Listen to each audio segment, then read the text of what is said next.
السلام علیکم ورحمۃ اللہ وبرکاتہ۔ محترم سامعین،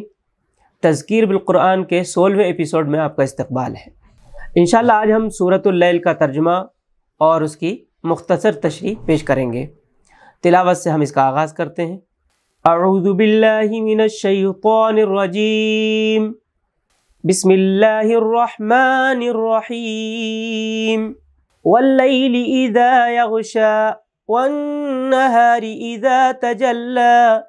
وما خلق الذکر والانثى ان سعیکم لشتی فاما من اعطى واتقى وصدق بالحسنى فسنيسره لليسرى واما من بخل واستغنى وكذب بالحسنى فسنيسره للعسرى وما يغني عنه ماله إذا تردى إن علينا للهدى وإن لنا للآخرة والأولى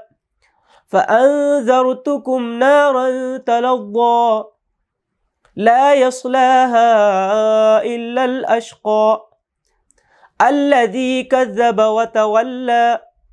وَسَيُجَنَّبُهَا الْأَتْقَى الَّذِي يُؤْتِي مَالَهُ يَتَزَكَّى وَمَا لِأَحَدٍ عِندَهُ مِن نِّعْمَةٍ تُجْزَى إِلَّا ابْتِغَاءَ وَجْهِ رَبِّهِ الْأَعْلَى وَلَسَوْفَ يَرْضَى۔ صدق اللہ العظیم۔ رب اشرح لي صدری ويسر لي أمری واحلل عقدة من لسانی يفقهوا قولی۔ اللہم ارنا الحق حقا وارزقنا اتباعه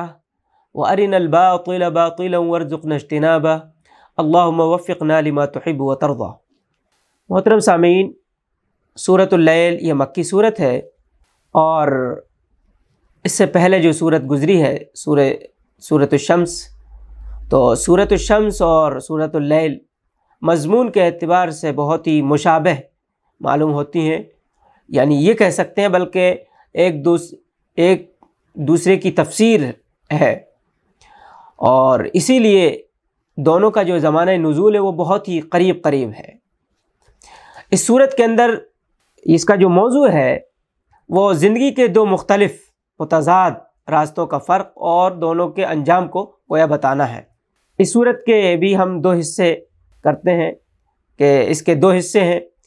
پہلے حصے کے اندر سب سے پہلے لوگوں کے، افراد کے، قوموں کے جو مساعی اور عمل ہیں، ان کی جو کوششیں اور جد و جہد ہے، جو کچھ بھی وہ کرتے ہیں، ان کے بارے میں بتایا گیا ہے کہ وہ لازماً اپنی اخلاقی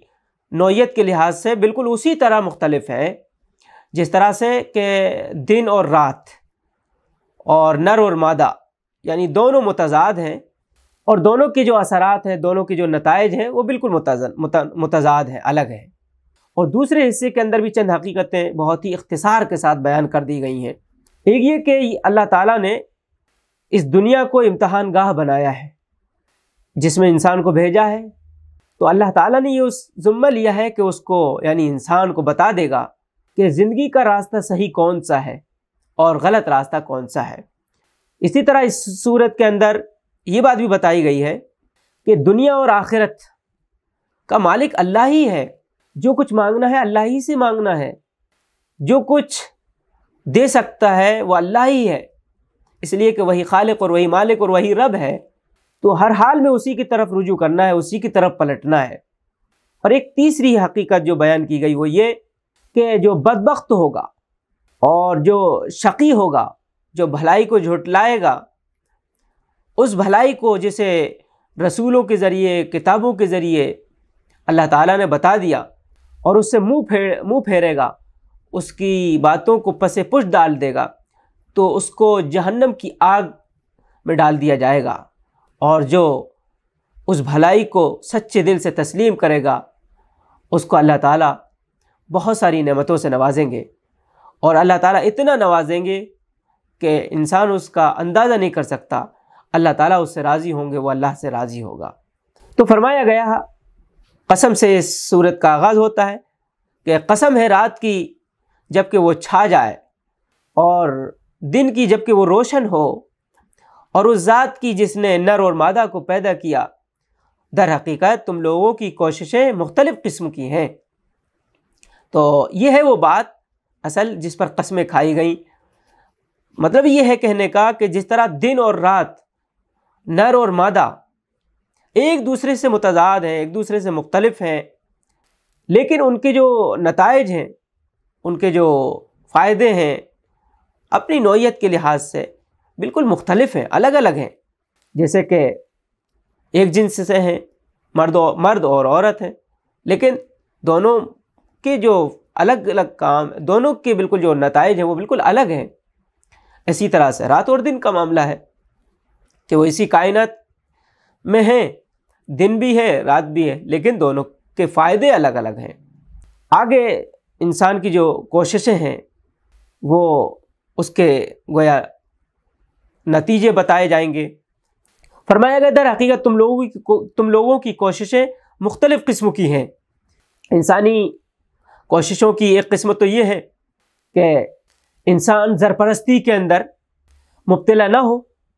بلکہ اللہ تعالیٰ نے اس کو جو مال و دولت دے رکھی ہے اس کو کھلے دل سے خرچ کرے، خدمت خلق کے کاموں میں خرچ کرے، اللہ کے جو بندے ہیں،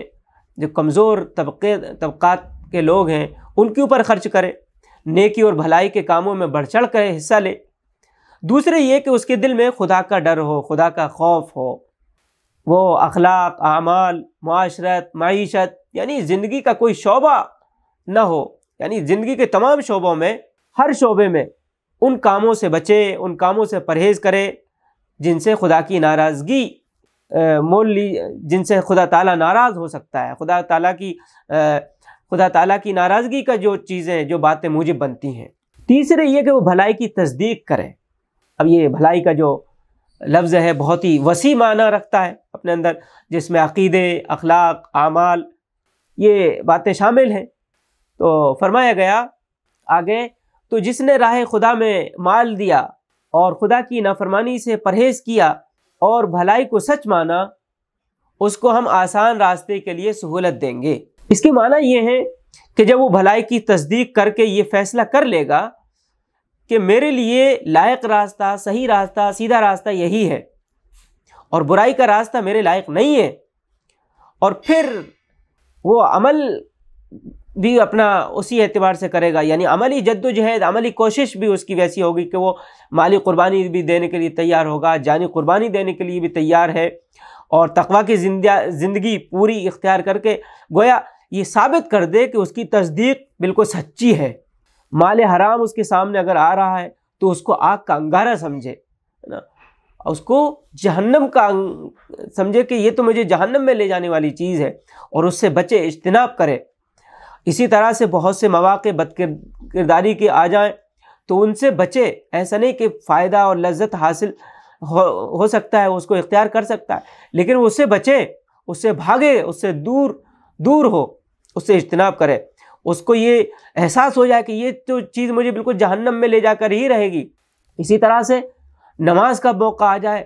تو اس کو کسمسائے نہیں، اس کے اوپر کوئی بوجھ نہ ہو، بلکہ اچھے دل سے، سچے دل سے اور بہت ہی اچھی کیفیت سے نماز کے لیے وہ تیار ہو جائے، اس کے لیے کوئی بے چینی نہ ہو۔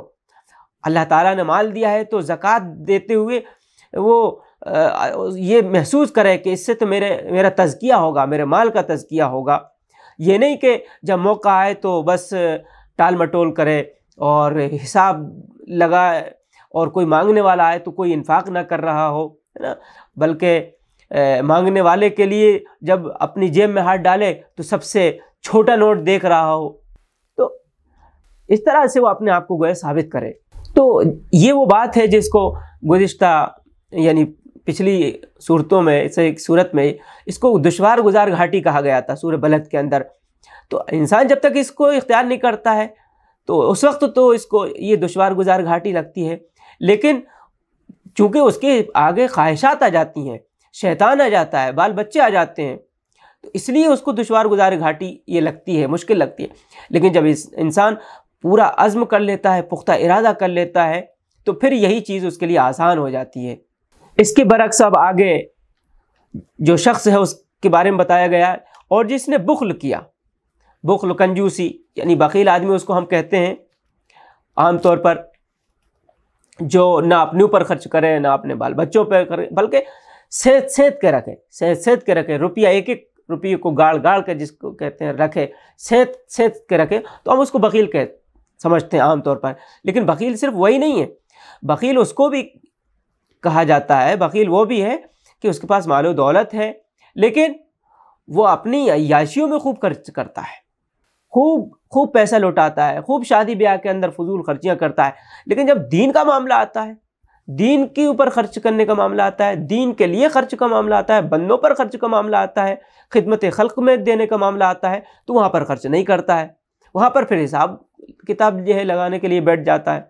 اور اگر کبھی دیتا بھی ہے تو اس کے بدلے میں وہ شہرت چاہتا ہے، نام و نمود چاہتا ہے،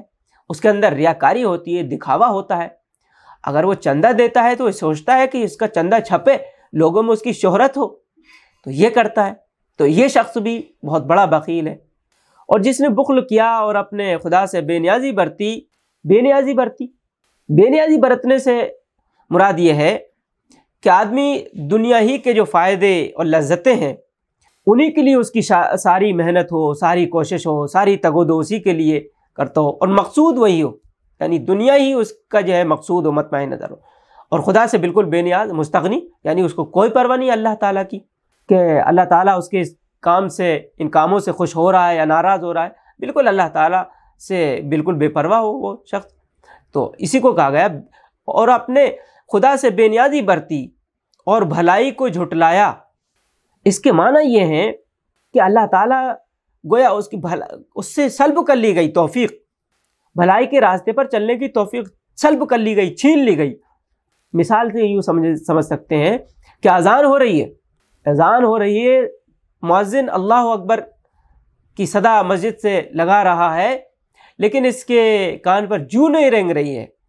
یہ نہیں جا رہا ہے، اور یہ سمجھ رہا ہے کہ میرے ساتھ تو کوئی پکڑ دھکڑ ہو ہی نہیں رہی ہے، اللہ کا عذاب تو میرے اوپر آ نہیں رہا ہے۔ اس بے وقوف کو، اس شخص کو یہ نہیں معلوم کہ اللہ تعالیٰ کی طرف سے توفیق سلب کر لی گئی، چھین لی گئی،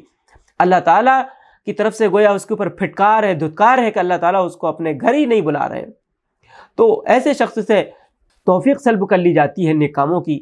اور اس کے لیے برائی کے دروازے کھول دیے جاتے ہیں، یعنی برائی کرتا ہے اور نیکی کے دروازے اس کے لیے گویا بند ہو جاتے ہیں۔ یہ کب ہوتا ہے؟ جب انسان گناہ کرتا رہتا ہے تو پورا دل اس کا سیاہ ہو جاتا ہے، توبہ نہیں کرتا، پلٹتا نہیں ہے، اللہ کی طرف رجوع نہیں کرتا، تو پھر یہ حال ہو جاتا ہے اس کا کہ ہر نیک کام اس کو برا لگتا ہے، کھٹکتا ہے، نیکی سے اس کو دلچسپی نہیں ہوتی ہے کوئی بھی۔ اسی کیفیت کو قرآن مجید کے اندر ایک جگہ بیان کیا گیا ہے کہ جسے اللہ ہدایت بخشنے کا ارادہ کرتا ہے اس کا سینہ اسلام کے لیے کھول دیتا ہے، اور جسے گمراہی میں ڈالنے کا ارادہ کرتا ہے اس کے سینے کو تنگ کر دیتا ہے، اور ایسا بھیجتا ہے کہ اسلام کا تصور کرتے ہوئے اسے یوں محسوس ہوتا ہے جیسے اس کی روح آسمان کی طرف پرواز کر رہی ہے۔ ایک اور جگہ اللہ تعالیٰ نے فرمایا ایسے شخص کے بارے میں، بے شک نماز ایک سخت مشکل کام ہے مگر فرما برداروں کے لیے نہیں۔ اور منافقین کے متعلق فرمایا، وہ نماز کی طرف آتے بھی ہیں تو کسمساتے ہوئے آتے ہیں، اور راہ خدا میں خرچ کرتے بھی ہیں تو بادل ناخواستہ خرچ کرتے ہیں۔ اور یہ کہ ان میں سے ایسے لوگ موجود ہیں جو راہ خدا میں خرچ کرتے ہیں تو اسے اپنے اوپر زبردستی کی چٹی سمجھتے ہیں۔ تو یہ ہے اس شخص کا حال، اس بخیل کا حال جس نے بخل کیا۔ تو اس کے لیے اللہ تعالیٰ پھر کیا کرتے ہیں؟ اس کو ہم سخت راستے کے لیے سہولت دیتے ہیں، اس کو ہم سخت راستے کے لیے سہولت دیں گے، اللہ تعالیٰ فرما رہے ہیں۔ تو اس کے لیے ہر کام گویا نیکی کا مشکل ہو جاتا ہے، اور اس کا مال آخر اس کے کس کام آئے گا جب وہ ہلاک ہو جائے؟ یعنی انسان کو بہرحال مرنا ہے، اس نے جو کچھ کمایا، جو کچھ محنت کی، بینک بیلنس ہے اس کے پاس اور بہت سی مال و دولت ہے، لیکن جب وہ مرا تو سب کچھ چھوڑ گیا۔ تو یہ چھوڑ کے جانا کیا کام آئے گا انسان کے؟ ہرگز کام نہیں آئے گا۔ کام کیا آئے گا؟ کام وہ آئے گا جو اس نے خدمت خلق کے کاموں میں، دین کے کاموں میں، اپنے جو دین کے جو ضروری اہم کام تھے، جب بھی دین کو ضرورت تھی ان کاموں میں اس نے دل کھول کے خرچ کیا، اور اس نیت سے خرچ کیا کہ اس کا بدلہ مجھے اللہ تعالیٰ بہت زیادہ بڑھا چڑھا کر دیں گے،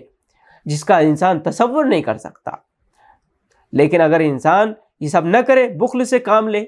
تو پھر اس کے یہ سب مال اور یہ اس کی محنت کچھ کام آنے والی نہیں ہے۔ آگے اللہ رب العزت ارشاد فرما رہے ہیں،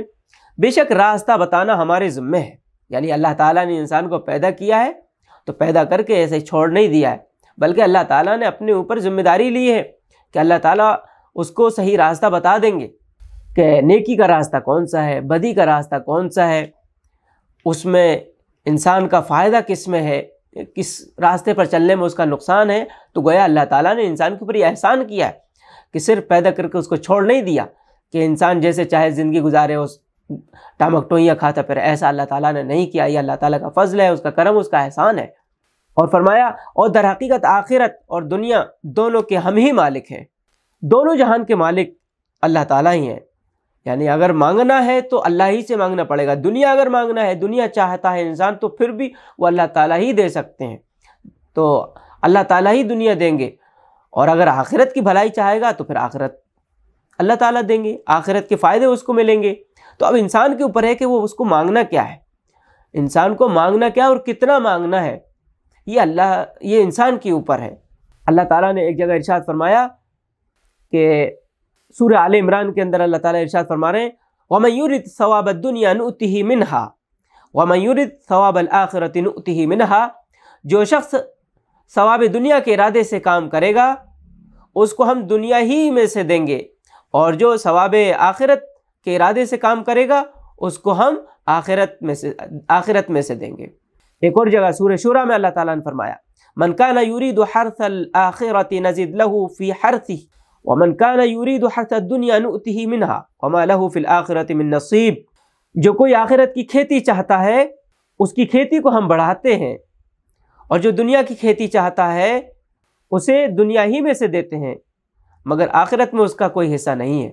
تو یہ اللہ تعالیٰ نے یہ بات فرمائی کہ جو مانگنا ہے وہ اللہ تعالیٰ سے مانگو، اگر آخرت مانگو گے، آخرت کی بھلائی مانگو گے تو آخرت کی بھلائی تمہارے لیے ملے گی، دنیا مانگو گے تو دنیا بھی اللہ تعالیٰ دے دیں گے۔ آگے فرمایا، پس میں نے تم کو خبردار کر دیا ہے بھڑکتی ہوئی آگ سے، اس میں نہیں جھلسے گا مگر وہ انتہائی بدبخت جس نے جھٹلایا اور منہ پھیرا۔ اب یہاں پر دو کردار، گویا دو متضاد کرداروں کے بارے میں بیان ہو رہا ہے کہ ایک تو یہ کہ ایک وہ شخص ہے جو اللہ اور رسول کی جو تعلیمات ہیں ان کو جھٹلاتا ہے، ان سے روگردانی کرتا ہے، ان سے منہ پھیرتا ہے۔ دوسرا وہ شخص ہے جو نہ صرف ایمان لائے بلکہ خلوص کے ساتھ، بغیر کسی دکھاوے کے، اس کے اندر ریاکاری نہ ہو، نام و نمود نہ ہو، دکھاوا نہ ہو، اس کے بغیر صرف اس لیے اپنا مال خرچ کرتا ہے کہ میرا مالک مجھ سے راضی ہو جائے۔ کسی کو کچھ دیتا ہے تو اس لیے دیتا ہے کہ میرا مالک مجھ سے راضی ہو جائے،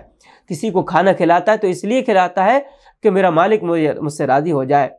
انما نطعمکم لوجہ اللہ لا نرید منکم جزاء ولا شکورا۔ وہ اپنے مادی فائدے نہیں چاہتے، وہ تھینک یو بھی نہیں چاہتے، وہ یہ بھی نہیں چاہتے کہ دنیا میں ان کی عزت کی جائے، ان کو تحفے تحائف پھر دیے جائیں، کچھ فائدے ان کو دیے جائیں، ان کی عزت کی جائے، جب ان کو راستے میں جب ان سے وہ ملیں تو ان کو سلام کریں، ان کو ان صاحب کو بڑا سمجھیں، وہ یہ بھی نہیں چاہتے، صرف کیا چاہتے ہیں؟ اللہ کی رضا چاہتے ہیں، وہ اس لیے خرچ کرتے ہیں۔ تو یہ دو متضاد یہاں پر کردار بیان کیے گئے ہیں۔ پس میں نے تم کو خبردار کر دیا ہے بھڑکتی ہوئی آگ سے، اس میں نہیں جھلسے گا مگر وہ انتہائی بدبخت جس نے جھٹلایا اور منہ پھیرا، اور اس سے دور رکھا جائے گا وہ نہایت پرہیزگار جو پاکیزہ ہونے کی خاطر اپنا مال دیتا ہے۔ اس پر کسی کا کوئی احسان نہیں ہے جس کا بدلہ اسے دینا ہو۔ ایک واقعہ آتا ہے حضرت ابوبکر صدیق رضی اللہ تعالیٰ عنہ کا، کہ جو مکہ معظمہ کے اندر بہت سے غلام ہوا کرتے تھے جن کے اوپر بہت ہی تشدد اور مظالم ہوتے تھے، جن کو ستایا جاتا تھا، تو حضرت ابوبکر صدیق رضی اللہ تعالیٰ عنہ ان کو آزاد کر دیتے تھے۔ تو یعنی حضرت ابوبکر کا یہ کام تھا کہ آپ ان کو آزاد کر دیتے تھے۔ تو ان کے والد صاحب نے ان سے کہا کہ بیٹا میں تم کو دیکھ رہا ہوں کہ تم کمزور لوگوں کو آزاد کر رہے ہو، یعنی اگر اس کے مقابلے میں تو مضبوط قسم کے نوجوانوں پر اگر یہی جو پیسہ ہے تمہارا خرچ کرو، مال و دولت ہے، تو یہ تمہارے قوت بازو بنیں گے، ہے نا، اگر ایسا کرتے تو یہ اچھا ہوتا۔ تو حضرت ابو بکر صدیق رضی اللہ تعالیٰ عنہ نے کیا جواب دیا؟ فرمایا ابا جان میں تو وہ اجر چاہتا ہوں جو اللہ کے ہاں ہے۔ تو نیک بندے جو بھلائی کا راستہ اختیار کرتے ہیں ان کی شان ہی یہ ہوتی ہے کہ وہ جو بھی کرتے ہیں وہ اللہ کی رضا کے لیے کرتے ہیں، کسی نمود کے لیے، کسی شہرت کے لیے نہیں کرتے ہیں، اور یہی اللہ تعالیٰ کے یہاں مطلوب ہے، اور اسی کا فائدہ انسان کو اللہ تعالیٰ کے یہاں ملے گا۔ وہ تو صرف اپنے رب برتر کی رضا جوئی کے لیے یہ کام کرتا ہے، اور ضرور وہ اس سے خوش ہوگا، یعنی اللہ تعالیٰ ایسے بندوں سے راضی ہو جائے گا، وہ اللہ سے راضی ہوں گے، یہ اللہ راضی، اور پھر اللہ تعالیٰ اتنے انعامات سے نوازے گا کہ انسان ان انعامات کے بارے میں سوچ نہیں سکتا ہے۔ اللہ تعالیٰ سے ہم کو دعا کرنا چاہیے اور ہم کو اس کی کوشش کرنا چاہیے کہ ہم جو بھی کام کریں وہ اللہ کی رضا کے لیے کریں، کسی کو دکھانے کے لیے ہم کو کوئی کام نہیں کرنا ہے، ہم کو اس لیے کرنا ہے کہ ہمارا رب، ہمارا پالنہار، ہمارا پیدا کرنے والا، ہمارا خالق مالک ہم سے راضی ہو جائے، اور یہی سب سے بڑی چیز ہے انسان کے لیے۔ ورضوان من اللہ اکبر، اللہ کی رضا اگر حاصل ہو گئی تو پھر تمام چیزیں اس کے آگے ہیچ ہیں، ساری نعمتیں اس کے آگے جو ہے کمتر ہیں، ہیچ ہیں، یعنی اللہ راضی ہو جائیں گے تو پھر اللہ تعالیٰ سب کچھ عطا فرما دیں گے۔ تو بس ہم کو دعا کرنا چاہیے کہ ہمارا رب ہم سے راضی ہو جائے۔ آمین۔ وآخر دعوانا ان الحمد للہ رب العالمین، والسلام علیکم ورحمۃ اللہ وبرکاتہ۔